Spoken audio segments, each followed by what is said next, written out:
everybody. So, how to care for Bermuda grass in the fall. Here's what you're gonna find if you look up any of the Bermuda grass calendars, one from University of Arkansas, University of Clemson, there are lots of them out there. But fall Bermuda grass, you don't wanna go crazy on the nitrogen.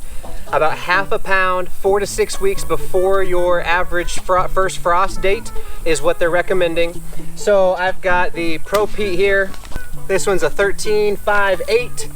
And the way it works out, it just kind of happens to be the right amount that I can put out on mine and Left Tool's lawn. This will be a little bit light, I think, on the nitrogen, but that's okay. We're gonna go a little bit lighter on that because it also works out that this 0048, it's a sulfate of potash. I also got this Alan Hain, yardmastery.com. They sent me all of this stuff, so thank you, yardmastery.com. And this is gonna be perfect because if I put all of this in the hopper, it's gonna cover my lawn and Left Tool's lawn pretty close to the recommended rates. The sulfate of potash, you're wanting to go about 1 pound of potassium per 1,000 square feet. And like I said, it's 0048. What are these bags? And these are 24-pound bags. I've got about like 20,000 square feet, 21,000 square feet. Left Tool's got like 5,000 to 6,000 square feet. So it does work out pretty well that all of this should go down between mine and his. What's up?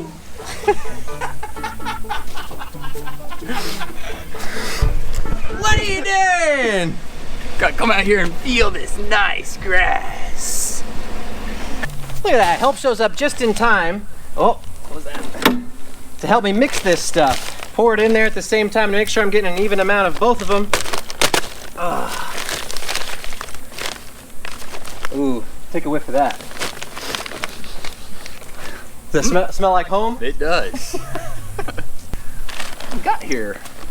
So Sulfate of potash. Potassium. So now you know what to do. You need to go home and apply this stuff to your lawn right now. Because we're 6 weeks before the first frost date. My lawn just needs to be caught on fire and start over.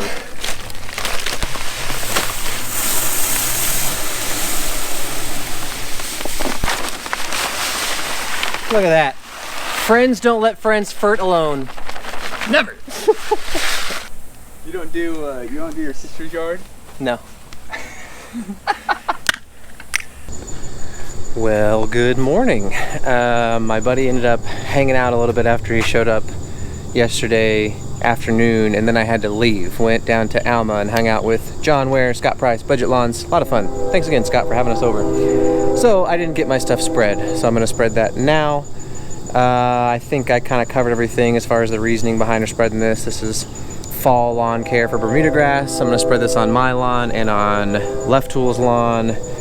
I'm kind of in the transition zone. I'm pretty far north for Bermuda, at least, for it to be very popular. A lot of people have Bermuda. Pretty much everybody has Bermuda here. I don't know if that train is interrupting any of the sound, but I'm sorry in advance for that. That's pretty annoying.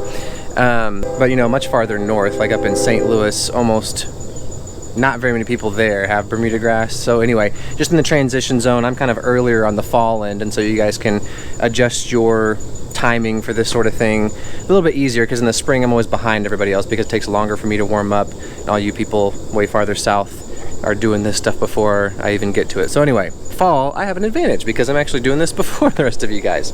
So anyway, I'm gonna spread this fertilizer now. We actually did just have rain, but there is another chance of rain kind of for the rest of the day, so that'll be good if I can get this rained in. So anyway, let's spread it.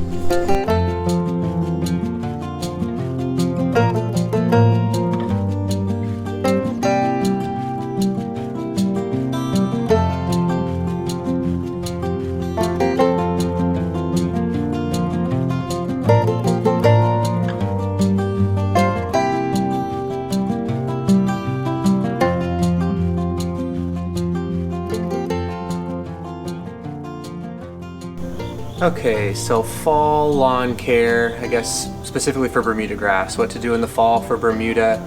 We have put down, this is that, you know, heavy on the potassium fertilizer. Put down a little bit of nitrogen too, that's what you just saw. I also put down some pre-emergent. Alan Hain, yardmastery.com, they sent me that Dithiopyr, the granular stuff, the same thing I used last year. I don't know what happened to that footage, so sorry, you missed out on me spreading more granular stuff, but that was Dithiopyr pre-emergent, definitely need to do that in the fall.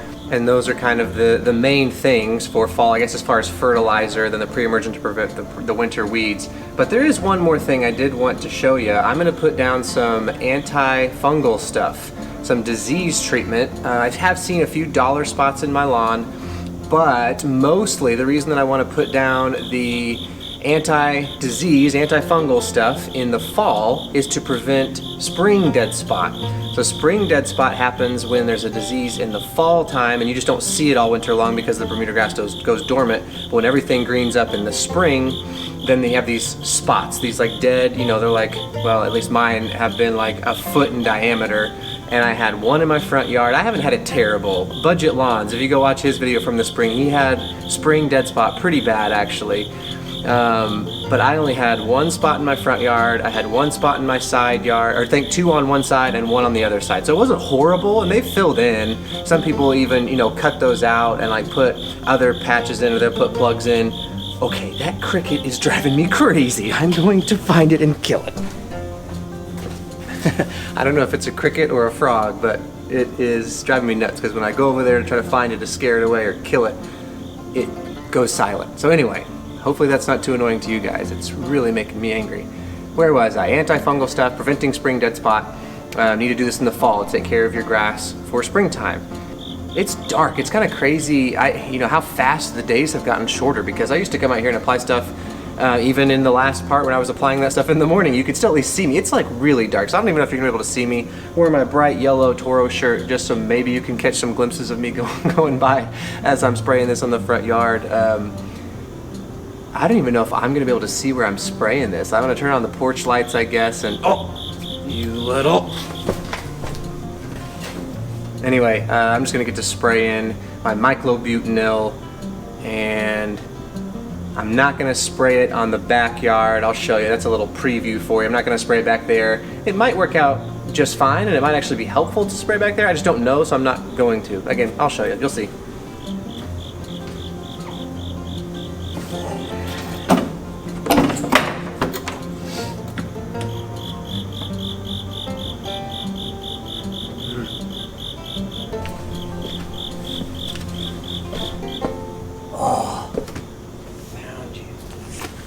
I found the cricket and I think I got him. He was right there in the freaking crack. Anyway, so I've got my myclobutanil.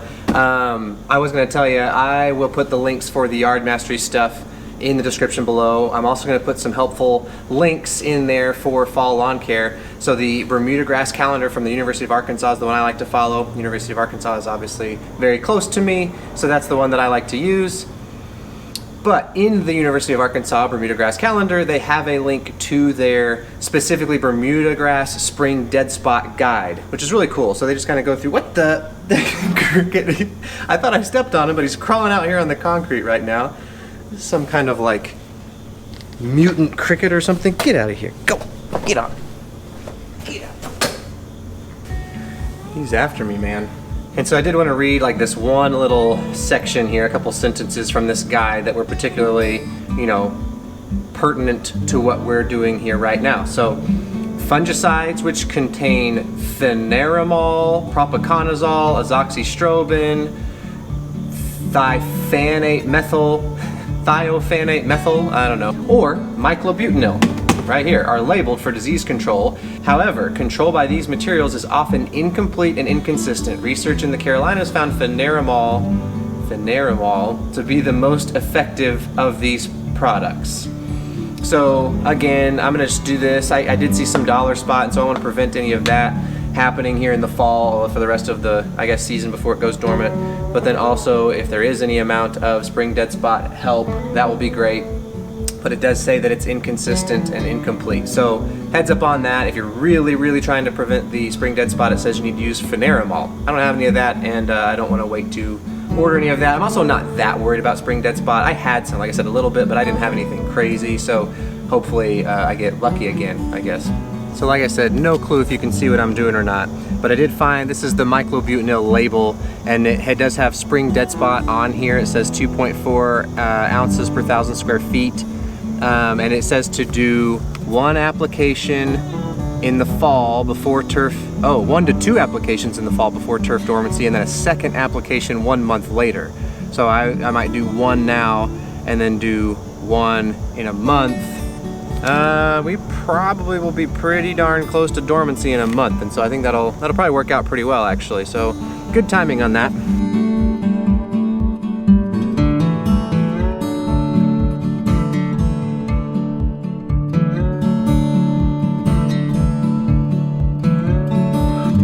I think that does it for this video, so I'll give you that little preview of the backyard here that I teased you with and show you why I'm a little hesitant to spray the antifungal. Again, probably be fine, maybe even beneficial, but I'm just not going to do it. So guess I'll see you in the next video.